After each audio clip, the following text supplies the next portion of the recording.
قل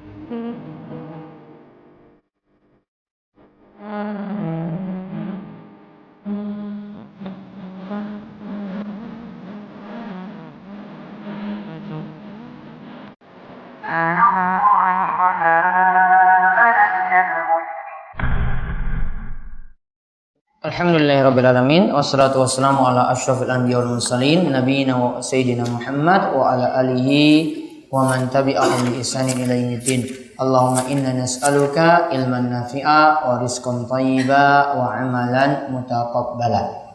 Baik, para jamaah sekalian, kita lanjut sifat salat Nabi sallallahu alaihi wasallam sampai pada cara rukuk. Halaman 156 dibaca. Sebentar, tadi sampai di wajib tenang dalam rukuk ya. Tadi cara rukuk sudah, sekarang wajib tenang dalam rukuk. Ya. 157. Wajib tenang dalam rukuk. Nabi sallallahu alaihi wasallam melakukan rukuk dengan tenang dan menyuruh orang yang salatnya salah berbuat demikian. Nabi sallallahu alaihi wasallam bersabda, sempurnakanlah rukuk dan sujudmu. Demi Tuhan yang jiwaku ada di tangannya, aku benar-benar dapat melihat kamu dari balik punggungku ketika kamu rukuk dan sujud. Lihat, Nabi SAW itu bisa lihat jamaah dari balik punggung. Jadi Nabi tetap hadap kiblat. Ya, Nabi menghadap kiblat. Namun tahu ada saf yang bengkok, Nabi SAW itu tahu. Itu salah satu mukjizat Nabi. Dan ini jadi dalil oleh para ulama yang menyatakan tidak masalah dengan garis saf. Karena Nabi SAW melihat seperti itu tadi, menghadap kiblat, tahu posisi mana ini belum lurus. Berarti kalau kita luruskan saf dengan bantuan garis tidak masalah. Ya, sebagian tidak setuju dengan garis saf, menganggapnya itu sesuatu yang mengada-ngada. Namun yang tepat tetap masih boleh. Ini sarana seperti kemarin kita bahas mic, bahas mihrab kemarin, ya. Ini tidak masalah seperti itu.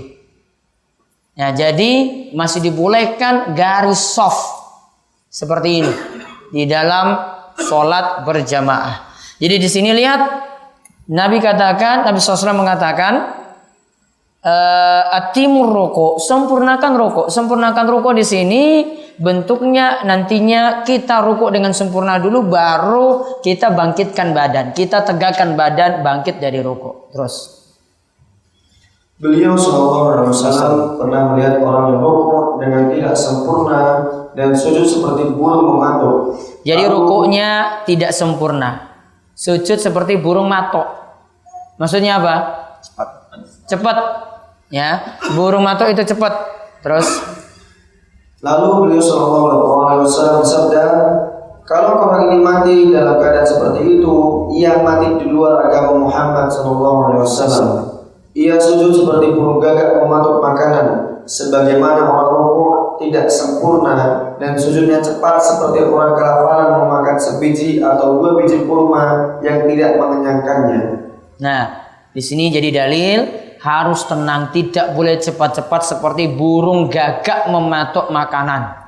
Terus Abu Hurairah radhiyallahu anhu berkata, sahabat dekatku Nabi sallallahu alaihi wasallam melarangku sujud dengan cepat seperti ayam mematuk makanan, melarangku menoleh seperti musang, dan melarangku duduk seperti iqra-nya kera.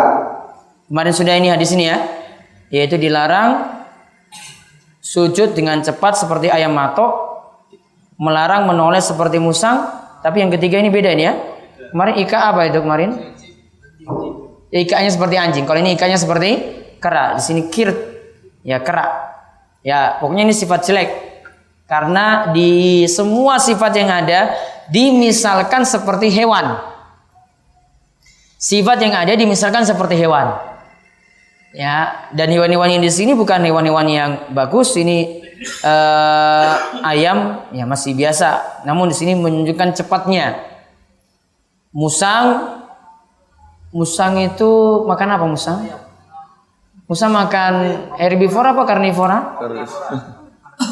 Omnivora, makan segala. Bisa makan kita juga berarti. Musang loh. Dia makan bangkai, berarti karnivora. Ya. Diibaratkan dengan musang. Ya, sesuatu yang diharamkan kita untuk makan. Ini diharamkan untuk makan ya. Beda dengan bajing tadi. Kalau bajing cuma makan kelapa saja. Terus dimisalkan lagi dengan ika-nya kera. Ika yang kemarin dicontohkan itu. Kayak kanan dan kiri keluar kan. Kalau kita sholat kan masuk. Namun ini keluar. Nah ini dilarang. Kalau kaitannya dengan sujud dan rukuk tidak boleh cepat-cepat. Terus. Nabi SAW bersabda, pencuri yang paling jahat yaitu orang yang melakukan pencurian dalam sholatnya. Para sahabat bertanya, wahai Rasulullah SAW, bagaimana yang dikatakan mencuri dalam sholat itu?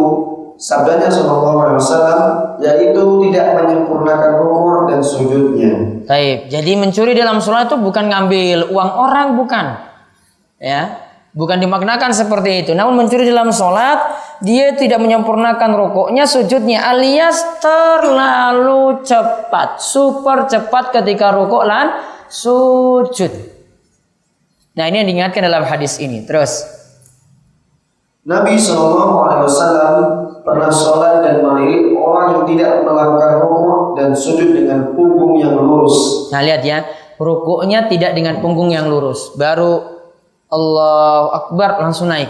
Kalau punggung yang lurus berarti dia tahan dulu, tenang dulu, beralih ke gerakan berikut. Terus ketika selesai sholat, beliau SAW bersabda, wahai kaum muslim, sesungguhnya tidak sah sholat orang yang tidak melakukan rukuk dan sujud dengan meluruskan punggungnya. ya, terus Sabdanya SAW dalam hadis lain, sholat seseorang tidak sempurna sebelum dia melakukan rukuk dan sujud dengan meluruskan punggungnya. Nah berarti dari pembahasan ini wajib tenang dalam rukuk yang dimaksud wajib tumak ninah. Berarti sholat itu untuk rukuk dan juga termasuk ini nanti kita akan bahas wajib tumak ninah, dan ini bagian saking rukun. Jadi kalau jenengan dapat imam yang rukuk dan sujudnya tidak sempurna, alias rukuknya terlalu cepat atau sujudnya terlalu cepat, berarti tidak ada tumak ninah. Kalau tidak ada tumak ninah, berarti tidak memenuhi rukun. Sah atau tidak? Tidak sah. Minimal untuk standar dapat rukun tadi, kata para ulama Syafi'iyah, minimal baca 1 kali zikir. Ya, minimal baca 1 kali zikir. 1 kali zikir contohnya subhanallah. Itu 1 kali zikir namanya. Namun kalau yang ini tidak tercapai, subhanallah saja kita hitung-hitung, imam ini nggak mencapai hal itu, berarti tidak tumak ninah. Saya selalu contohkan misalnya, kita hitung-hitung imam baru baca sub sebenarnya ini. Sub. Belum subuhah loh ini. Baru sub. Sudah bangkit sami Allahu liman hamidah, ya berarti tidak ada tumak ninah. Sadarnya itu saja, jadi kan bisa hitung-hitung sendiri nih. Wah ini cepat sekali nih. Terus kalau cepat seperti ini, sholat di belakangnya tidak? Sholat di belakangnya tidak? Tidak. Tidak sholat di belakangnya. Karena dia tidak memenuhi rukun. Pernah kan ada sholat tarawih cuma 5 menit kan? 23 rakaat. Ya itu sama seperti ini keadaan. Nah itu yang dimaksud dengan wajib tenang dalam rukuk. Sekarang lanjut lagi. Doa rukuk. Nah sekarang doa rukuk. Ya, doa rukuk. Jadi seperti kemarin kita baca ada doa iftitah macam-macam ya. Ada berapa kemarin? 12. Dari 12 tadi hafal berapa? Ada yang 1, ada yang 2. Nanti tambah lagi. Nah sekarang untuk rukuk bacaannya juga macam-macam. Coba lihat di sini. Dalam melaksanakan rukun ini, rukuk ada beberapa bacaan zikir dan doa yang dibaca. Terkadang Nabi SAW baca ini dan terkadang baca itu. Berarti ganti-gantian ya. Baca ini, nggak usah digabung. Saya mau gabung nomor 1 dan nomor 2, enggak. 1 saja dipilih. Namun kadang kita ganti-ganti. Rakaat pertama saya baca ini, rakaat kedua saya baca ini, rakaat ketiga baca ini, rakaat keempat baca ini. Atau sholat isya saya baca ini semuanya. Sholat subuh saya baca ini semuanya. Yang jelas Nabi SAW biasanya ganti. Lihat bacaan pertama. Subhana rabbiyal azim 3 kali. Ya, subhana rabbiyal azim 3 kali. Terkadang bacaan ini diulang lebih dari 3 kali. Masih boleh lebih dari 3 kali juga. Contoh bisa dipraktekkan kalau rukunya terlalu lama. Ini diulang. Subhana rabbil azim, subhana rabbil azim, subhana rabbil azim, subhana rabbil azim, subhana rabbil azim, subhana rabbil azim. Boleh lebih daripada 3. Lalu disebutkan, pernah bacaan ini diulang beberapa kali dalam sholat malam, sholat lail, sehingga lama rukunya hampir sama dengan berdiri. Berdirinya setengah jam, rukunya hampir setengah jam juga.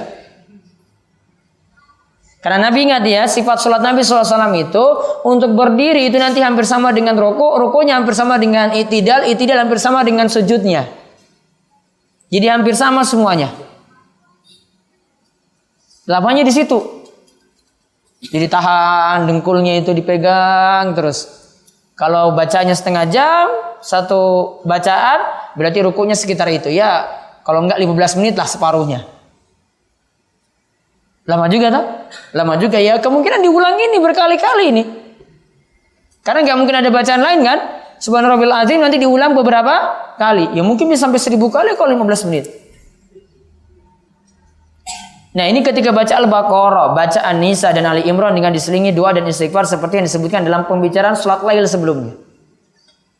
Bacaan yang lain, Subhana rabbil azimi wa bihamdi. Tambah wa bihamdi, riwayatnya sahih. Juga dibaca 3 kali.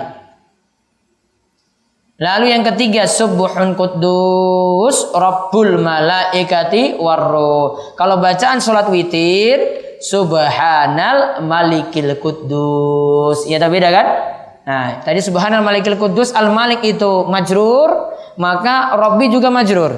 Kalau di sini Subuhun Quddus, Subuhun dhammah itu kan marfu, maka Rabbu juga marfu dhammah. Nah, di sini tidak dikasih hitungan. Subuhun Quddus Rabbul Malaikati Warruh tidak dikasih hitungan ya. Boleh sekali. Boleh 2 kali, boleh 3 kali. Bacaan keempat, Subhanakallahumma Rabbana wa bihamdika Allahumma gfirli. Subhanakallahumma Rabbana wa bihamdika Allahumma gfirli. Ini pensyariatan ini juga ini untuk menjalankan firman Allah di akhir surat An-Nasr. Idza jaa nasrullahi wal fath wa ra'aitan nasa yadkhuluna fi dinillahi afwaja fasabbih bihamdi rabbika wastaghfir. Karena di situ perintahkan fasabbih, bacalah subhanallah. Bihamdi, bacalah alhamdulillah. Ya, bacalah alhamdulillah dan mintalah ampun. Bacalah ini Allahumma gfirli. Jadi kalau baca bacaan ini untuk merealisasikan surat An-Nasr ayat terakhir. Beliau sering baca bacaan ini dalam ruku' dan sujudnya sebagai pelaksanaan dari perintah Al-Quran. Lihat, perintah Al-Quran surat An-Nasr ayat 3, yaitu catatan kaki. Nah lihat, ini dibaca ruku' dan sujud. Ruku baca ini subhanakallahumma rabbana wa bihamdika Allahumma gfirli. Sujud juga baca subhanakallahumma rabbana wa bihamdika Allahumma gfirli. Jadi 1 bacaan. Terus yang kelima, Allahumma laka raka'tu wa bika amantu wa laka aslamtu anta rabbi khasya'a laka sam'i wa basari wa mukhi wa azmi. Dalam riwayat yang lain bukan azmi namun izami. Cuma dipilih ya, bisa azmi bisa izami. Wa asabi. Wa mastaqallat bihi qadami lillahi rabbil alamin. Semua langkahku semata-mata untuk Allah, Tuhan seru sekalian alam. Bisa dengan bacaan ini lebih panjang. Kemudian yang keenam hampir mirip dengan bacaan nomor 5, Allahumma laka raka'tu wa bika amantu wa laka aslamtu wa alaika tawakkaltu anta rabbi khasya'a sam'i wa basari wa dami wa lahmi wa azmi wa asabi lillahi rabbil alamin. Hampir sama dengan nomor 5. Terus nomor 7. Subhana dzil jabaruti wal malakuti wal kibriyai wal azamah.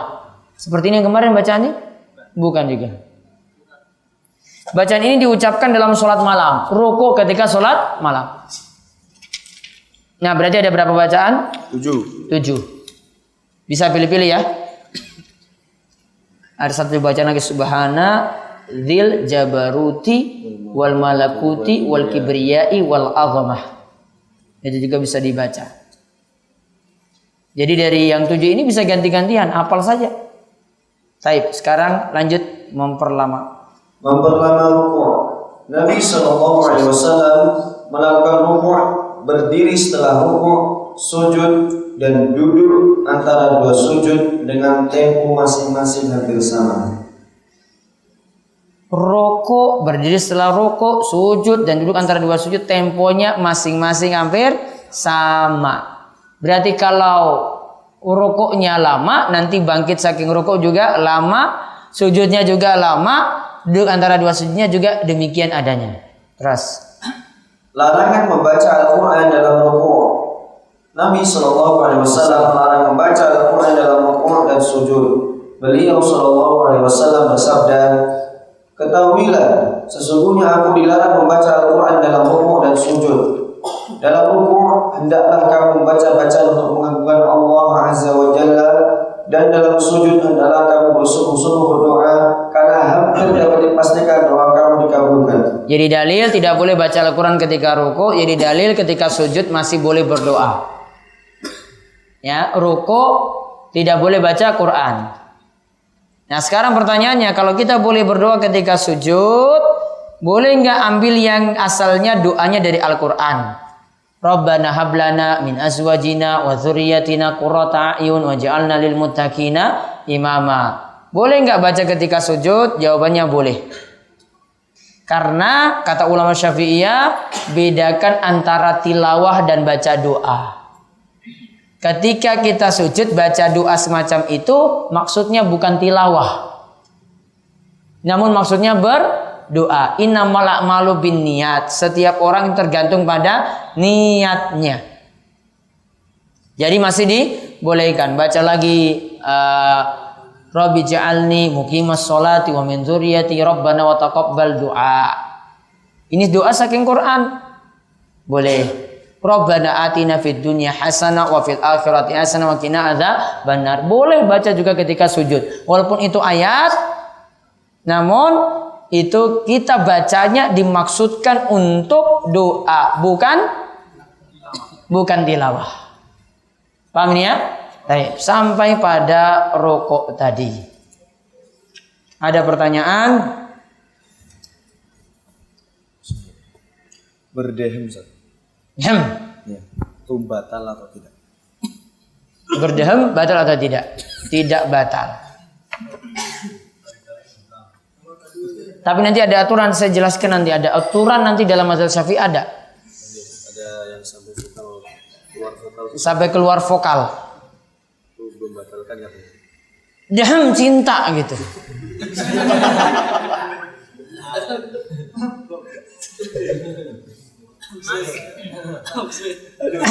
Asmuni. Imamnya Asmuni. Dia panggil kayak gitu. Pas sholat lagi imamnya baca lama gitu. Batal.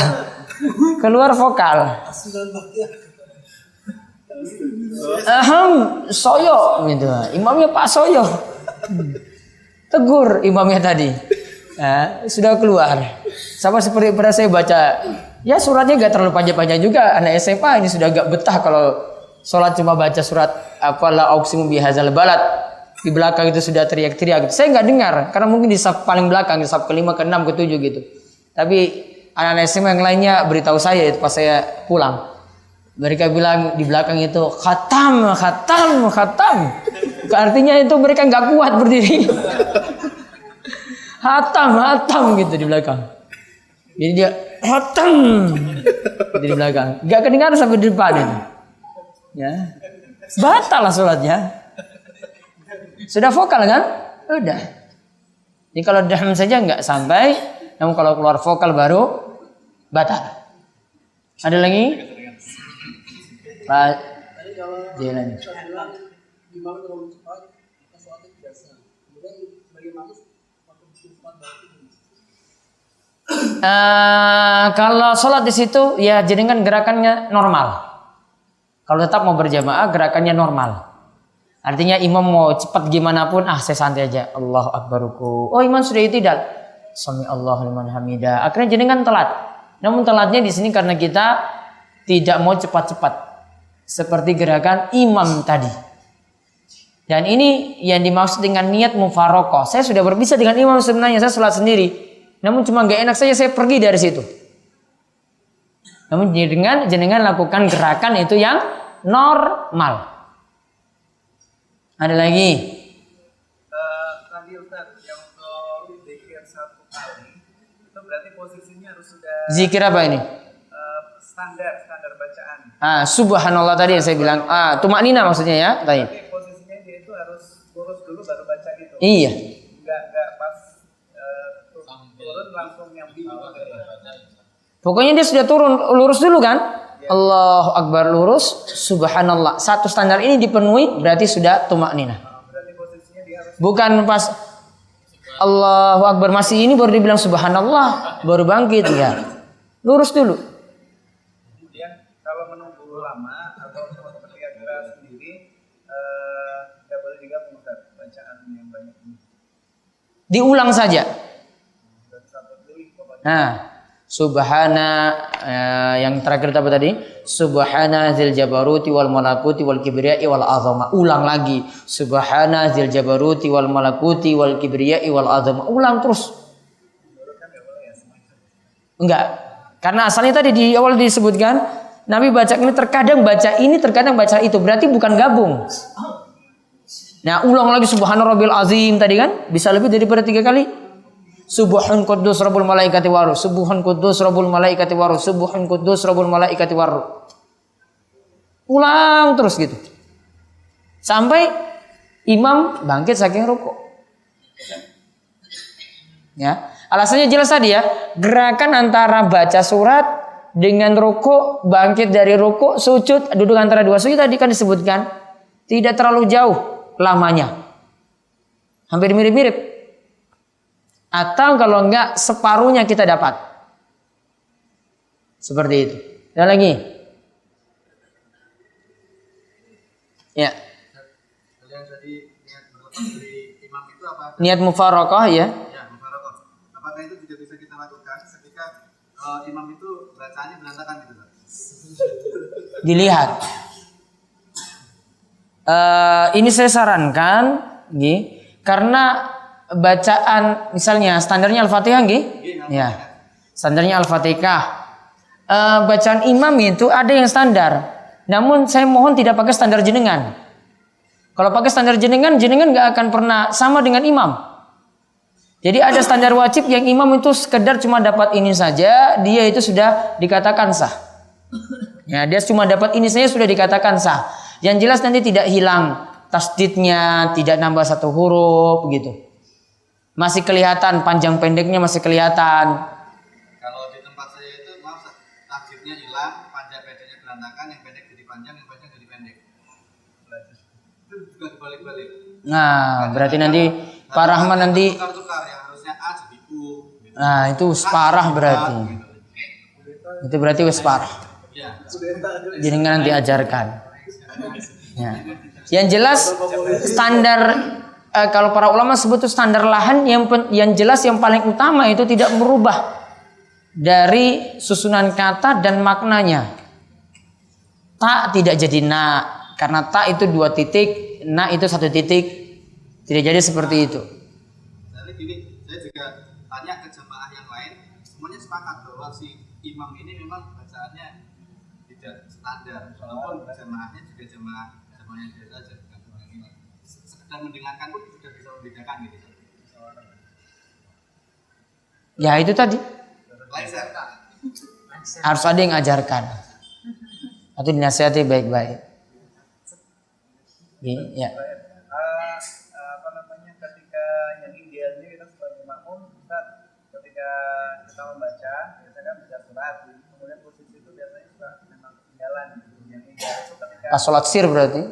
iya, ketika zikir-zikir pun atau ketika kita belum selesai, itu standarnya ketika imam sudah ngasih kode ya, maksudnya ketika takbir itu kita stop atau tanggung. Kadang-kadang kan ada beberapa tinggal setengah ayat saja.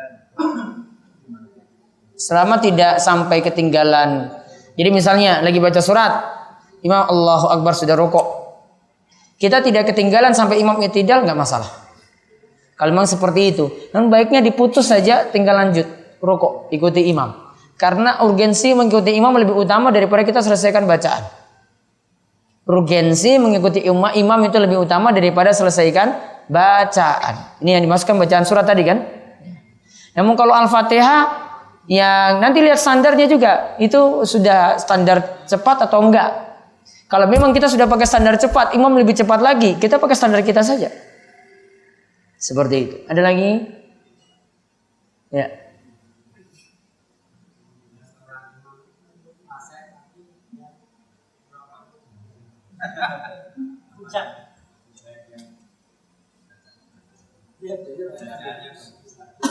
Ada imam lain enggak? Ada imam lain, tapi dia yang dituakan di situ, yang dipilih. Tetap sah sholat di belakang. Ada lagi? Enggak merokok pas sholat kan?